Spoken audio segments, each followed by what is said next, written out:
उसके फॉलोवर बढ़ते हैं, लेकिन एक ज़ात है आमिना के लाल की कि बज़ाहिर दुनिया में नहीं है, लेकिन उनके वजूद नाज़नीन में जब फॉलोवर जितने थे उससे कहीं ज़्यादा आज और आज से लेकर के क़यामत तक होते रहेंगे। ये एक अलग इनफरादी हैसियत है मेरे नबी की कि उनके रोज़ बरोज़ चाहने वाले बढ़ते जा रहे हैं। आज ये जो है मजमा है, हमें यकीन है कि ये उशाकों का मजमा है। नबी पाक सल्लल्लाहु अलैहि वसल्लम का सबसे बड़ा मीलाद क्या है? सबसे बड़ा मीलाद ये है कि आप झंडी लगाएं, आप जलसे करें, आप जुलूस करें। आप जुलूस करने के बाद महफिलों में नात खानी करें, तकरीरें कराएं, ये सब नबी के मीलाद में शामिल है। लेकिन सबसे बड़ा मीलाद ये है कि नबी पर दुरूद शरीफ पढ़ा जाए, और जो हम नहीं पढ़ते हैं नबी पर दुरूद पढ़ना, ये सबसे बड़ा मीलाद है। हमारे महफिल में लोग आते हैं, दुरूद आपसे पढ़ने के लिए कहा जाता है, लगता है कि आपसे नहीं किसी दूसरे मुल्क वालों से कहा जा रहा है। तो नबी पर मीलाद पढ़ना, नबी पर दुरूद पढ़ना, ये सबसे बड़ा मीलाद है। तो लिहाजा नबी के मीलाद के उशाक अगर बैठे हैं तो नबी पर दुरूद पढ़ने की कोशिश करें आप, और जब नबी पर दुरूद पढ़ने की बात आया करे तो वहाँ कंजूसी ना किया करें। यही वजह है कि मेरे नबी फरमाते हैं, अल्लाह के नबी अलैहिस्सलातु वस्सलाम ने फरमाया, अल बखीलु बईदुम मिनल जन्नह करीबुम मिनन नार। बखील जन्नत से दूर होता है और जहन्नम के करीब होता है। लोगों ने पूछा, या रसूलल्लाह कैसी बुखालत, कैसी कंजूसी? तो नबी फरमाते हैं, जो दुरूद कसरत से नहीं पढ़ता है वो बखील हुआ करता है, उसे जन्नत की खुशबू तक महसूस नहीं होगी। तो लिहाजा नबी अलैहिस्सलातु वस्सलाम पर दुरूद भी पढ़ें, और दुरूद के साथ साथ उनके नाम का नारा भी बुलंद करें। मेरी आवाज़ आप तक पहुंच रही है? अगर आप तक पहुंच रही है तो एक बार हाथ उठा करके जाहिर करें कि मेरी आवाज़ आप तक जा रही है। ज़रा हाथ उठाएं जहां तक मेरी आवाज़ जा रही है। माशाल्लाह, सब तक आवाज़ जा रही है। तो अगर आप तक आवाज़ जा रही है तो आपने ये सबूत तो पेश कर दिया है, लेकिन आपकी आवाज़ मुझ तक आनी चाहिए ताकि मैं भी गवाह हो जाऊं और मिंबर पर बैठे उलमा भी गवाह हो जाएं। बशक्ले दुरूद शरीफ आपकी आवाज़ मुझ तक आए। पढ़िए मोहब्बत के साथ दुरूद शरीफ, और झूम के पढ़िए। नबी की पैदाइश का जश्न भी मनाइए, खुशी भी मनाइए। ये ईदों की ईद है, ये बहारों की बहार है। और जाहिर सी बात है, अगर ये ईद ना होती तो कोई ईद आपके पास ना होती। अगर ये बहार ना होती तो पूरी कायनात खज़ां की ज़द पे होती। अगर नबी की आमद ना होती तो जुल्म व बर्बरियत का हर तरफ बादल जो है मंडलाता। अगर नबी ना आते तो ना इंसाफ कायम हो सकता था, ना अदल कायम हो सकता था, ना रहम न सिला रहमी कायम हो सकती थी। तो लिहाजा ये सारी बहारें मेरे नबी की आमद की है। तो इन बहारों को भी देखें आप, महसूस भी करें, और फिर नबी की आमद पर दुरूद शरीफ पढ़िए। पढ़िए झूम करके, अल्लाहुम्मा सल्ली अला सय्यदना शफीअना हबीबना मौलाना मुहम्मदिन बारिक व सल्लिम सलातन व सलामन अलैका या रसूल अल्लाह सल्लल्लाहु तआला अलैहि वसल्लम। सूखे धानों पे हमारे भी कर्म हो जाए, छाए रहमत की घटा बन के तुम्हारे गैसू। चमने तैबा में सुम्बुल जो सवारे गैसू, हूर बढ़कर शिकने नास पे वारे गैसू, हूर बढ़कर शिकने नास पे वारे गैसू। और आला हजरत फरमाते हैं, मख्ते में की तेल की बूंदें टपकती नहीं बालों से रजा, सुबह आरिस पे लुटाते हैं सितारे गैसू। तेल की बूंदें टपकती नहीं बालों से रजा, सुबह आरिस पे लुटाते हैं सितारे गैसू। हजरात, आला हजरत के शेर पढ़े जाएं और आप हजरात सुभान अल्लाह धीरे से कहें तो फिर मैं भी धीरे से शेर पढ़ लेता हूँ। आला हजरत इस हवाले से शेर फरमाते हैं, ये जिस हवाले से ये महीना है, अर्ज करते हैं, सुबह तैबा में हुई बढ़ता है बाड़ा नूर का। कुछ लोग समझे हैं तो सुभान अल्लाह कह दें। इससे पहले भी आपने ये शेर सुना होगा, तो आप हजरात को बताने की ज़रूरत नहीं है कि ये शेर किसका है, कैसा है, इसका मफहूम क्या है। बस इतना आप समझें कि ये रसूल की तारीफ़ है। बस समझ रहे हैं आप? रसूल की तारीफ़ समझ करके अगर सुभान अल्लाह कहते हैं तो इसका फ़ायदा आपको मिलेगा। सुबह तैबा में हुई बढ़ता है बाड़ा नूर का, सदका लेने नूर का आया है तारा नूर का। सुबह तैबा में हुई बढ़ता है बाड़ा नूर का, सदका लेने नूर का आया है तारा नूर का। और आला हजरत ने एक शेर ऐसा कह दिया कि आज तक के शायर का कलम टूटा हुआ है, उसके इर्द गिर्द आ नहीं पा रहे हैं। शेर बहुत कह गए हैं शान अहले बैत में, लेकिन आला हजरत ने जो तरतीब बांधी है एक अनोखी तरतीब है। आला हजरत कहते हैं, सुबह तैबा में हुई बढ़ता है बाड़ा नूर का, सदका लेने नूर का आया है तारा नूर का। अब शेर की तरतीब सुनिए, नूर उम्मे नूर जौजे नूर बिनते नूर नूर, नूर उम्मे नूर, जौजे नूर बिनते नूर नूर, नूरे मुतलक की कनीज अल्लाह लहना नूर का, नूरे मुतलक की कनीज अल्लाह लहना नूर का।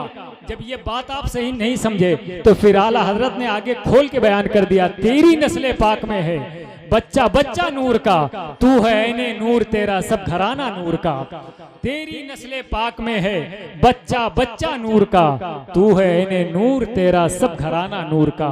सुबह तैबा में हुई बढ़ता है बाड़ा नूर का, सदका लेने नूर का आया है तारा नूर का। वही तारा है जो नूर वाला बन करके 12 रबीउल अव्वल को इस खाकदाने गीती पर जलवाबार हुआ था, वही नूर का तारा है।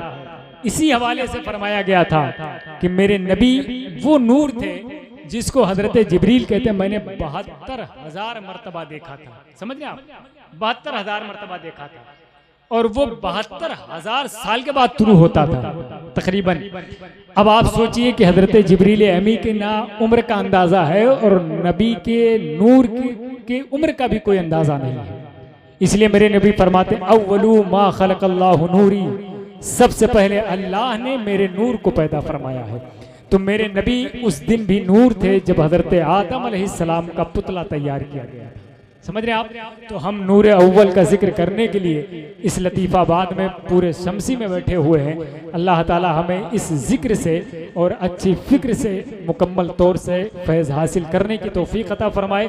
और एक शेर आला हजरत ने जब जलवे हुजूर देखा था, नबी का जलवा देखा, जब नहीं देखा तो आला हजरत ने कहा था वो सुए लालाजार फिरते हैं, तेरे दिन नए बहार फिरते हैं। ये शेर कब कहा?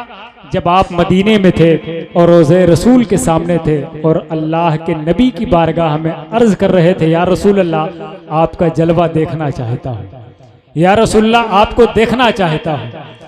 कई मर्तबा कहा आला हजरत ने, लेकिन फिर वो जलवा नजर नहीं आया। अब यहाँ उलमा इसकी अलग अलग तफसीर भी बयान करते हैं कि जलवा ना दिखाने का, लेट करने का मकसद क्या था। नबी अलैहिस्सलातु वस्सलाम बाद में जलवा दिखाया, बहुत देर बाद, उसका रीज़न क्या था उलमा ने एक अलग बाब रखा है इसके हवाले से।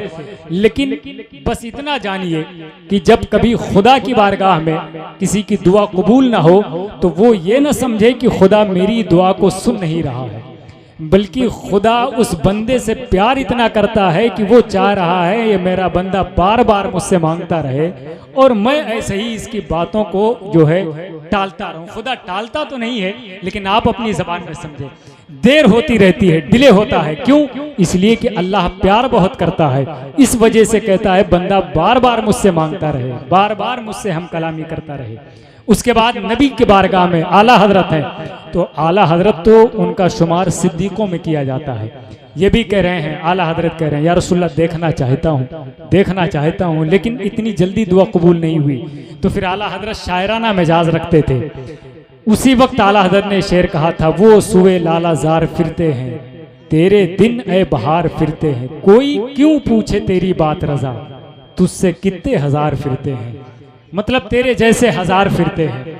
जब ये बात आपने शेर के हवाले से बात की, जब बात आगे बढ़ी तो फिर कुछ देर बाद फिर पर्दे उड़ गए, जलवा दिखा, तो फिर आला हजरत वही शेर फिर रिटर्न करते हैं जो मैंने पहले पढ़ा था। अर्श की अक्ल दंग है, चरख में आसमान है, जाने मुराद अब किधर, हाय तेरा मकान है, वो जो न थे तो कुछ न था, वो जो न हो तो कुछ न हो, जान है वो जहान की, जान है तो जहान है। अब आला हजरत कहते हैं पेशे नजर वो नौ बहार, सजदे को दिल है बेकरार, पेशे नजर वो नौ बहार, सजदे को दिल है बेकरार, रोकिए सर को रोकिए, हाँ यही इम्तिहान है, रोकिए सर को रोकिए, हाँ यही इम्तिहान है, खौफ न रख रजा जरा, तू तो है अब्दे मुस्तफ़ा, तेरे लिए अमान है, तेरे लिए अमान है। हजरत गिरामी, जब आला हजरत ने जलवा देखा तो एक शेर और कहा था पूरी दुनिया को चैलेंज करते हुए। वो क्या कहा था? आला हजरत ने कहा था, तू जिंदा है वल्ला, तू जिंदा है वल्ला, यानी अल्लाह की कसम ऐ मेरे रसूल आप जिंदा हैं, तू जिंदा है वल्ला, तू जिंदा है वल्ला, मेरी चश्मे आलम से छुप जाने वाले। बस नात का एक शेर सुने कि खुशी कोई न मनाता किसी के आने पर, दुनिया में एक ही जात आई है तो फिर खुशियां आई हैं, खुशी कोई न मनाता किसी के आने पर, करम हुजूर का होता नगर जमाने पर। खुशी कोई न मनाता किसी के आने पर, करम हुजूर का होता नगर जमाने पर। दुरूद दिल से पढ़ो, चश्मे इश्क वार रखो, कभी तो आएंगे आका गरीब खाने पर। दुरूद दिल से पढ़ो, चश्मे इश्क वार रखो, कभी तो आएंगे आका गरीब खाने पर। ये रहमतुल लिल आलमीन सरकार हैं, रहमतुल लिल आलमीन सरकार हैं, अव्वली व आखिरी सरकार हैं। रहमतुल लिल आलमीन सरकार हैं, अव्वली व आखिरी सरकार हैं। अपनी तो पक्की है जन्नत इसलिए मालिके खुल्दे बरी सरकार हैं। अपनी तो पक्की है जन्नत इसलिए मालिके खुल्दे बरी सरकार है। और एक शेर सुने कि पेशे हुस्ने मुस्तफ़ा ठहरेगा कौन, पेशे हुस्ने मुस्तफ़ा ठहरेगा कौन। सबसे दुनिया में हंसी सरकार है, सबसे दुनिया में हंसी सरकार है। कब्र में जब तीसरा होगा सवाल, मैं कहूँगा बिल यकीन सरकार है। कब्र में जब तीसरा होगा सवाल, मैं कहूँगा बिल यकीन सरकार हैं। अंबिया सारे नुजूमों कहकशा, हाँ मगर माहे मुबी सरकार हैं। अंबिया सारे नुजूमों कहकशा, हाँ मगर माहे मुबी सरकार हैं। कब्र में जब तीसरा होगा सवाल, मैं कहूँगा बिल यकीन सरकार है। इसलिए यही कहा जाएगा माजा तकूलू फी शाने हाज़र रजुल। ठीक, तो वहाँ कहना क्या पड़ेगा आपको, मैं कहूँगा कब्र में जब तीसरा होगा सवाल, मैं कहूँगा बिल यकीन सरकार है। ठीक, यही हम कब्र में कहेंगे। बयान किया कि मेरे नबी जब तशरीफ लाए तफरीक नस्लो रंग ख़त्म किया। अल्लाह के नबी सबके लिए रहमत बन करके तशरीफ़ लाए हैं, तो जाहिर से बात है रहमत बन करके तशरीफ़ लाए हैं, तो हम उस रहमतुल लिल आलमीन का तज़किरा कर रहे हैं, उसका जश्न मना रहे हैं जिसके जैसा कोई दुनिया में नहीं है। सबसे हसीन बन करके मेरे आका तशरीफ़ लाए हैं, सबसे हसीन बन करके मेरे नबी तशरीफ़ लाए हैं। हुस्न जहाँ का सा एक गदाई लिए खड़ा होता है, नबी का हुस्न वो हुस्न है जिस हुस्न से सारी कायनात को सजाया गया है। दुनिया के सबसे हसीन इंसान का जिक्र करने के लिए हम बैठे हुए हैं, दुनिया के सबसे बड़े नबी का जिक्र करने के लिए बैठे हुए हैं। और ये उम्मत, जैसा कि हजरत ने फरमाया कुंतुम खैरा उम्मतिन उखरिजत लिन्नास, फिर आपको मनसब दिया गया तअमुरून बिल मारूफ व तनहौना अनिल मुनकर। सच्चाई यही है जो अल्लाह का कुरान कह रहा है, वरना ये भी बात सच है कि खुदा की ज़ात तेरी तर्जमान हो चुकी है, सहीफ़ों में तेरी सीरत बयान हो चुकी है। खुदा की ज़ात तेरी तर्जमान हो चुकी है, सहीफ़ों में तेरी सीरत बयान हो चुकी है। जहाँ जहाँ पे नुकूशे कदम तुम्हारे हैं, वहाँ वहाँ की ज़मीं आसमान हो चुकी है। जहाँ जहाँ पे नुकूशे कदम तुम्हारे हैं, वहाँ वहाँ की ज़मीं आसमान हो चुकी है। न कोई गोरा न काला न कोई छोटा बड़ा, ये उम्मत आपकी एक ख़ानदान हो चुकी है। न कोई गोरा न काला न कोई छोटा बड़ा, ये उम्मत आपकी एक ख़ानदान हो चुकी है। पता नहीं कि हमारी नमाज कब होगी, हमारे कानों में लेकिन अजान हो चुकी है। पता नहीं कि हमारी नमाज कब होगी, हमारे कानों में लेकिन अजान हो चुकी है। उस नमाज का इंतज़ार हमें करना चाहिए। अब बिला ताख़िर व तमहीद मज़ीद गुफ्तगू के लिए हमने अपने मेहमान को जिस लिए बुलाया है, हम चाहते हैं कि वो तमाम तर बातें अपने मेहमान की ज़बान से हम सुने। ख़तीब अहले सुन्नत की आमद हो गई है। मेरा ये इखलाक़ी फ़रीज़ा बनता है कि हम अपने मेहमान का इस्तक़बाल करते रहें। और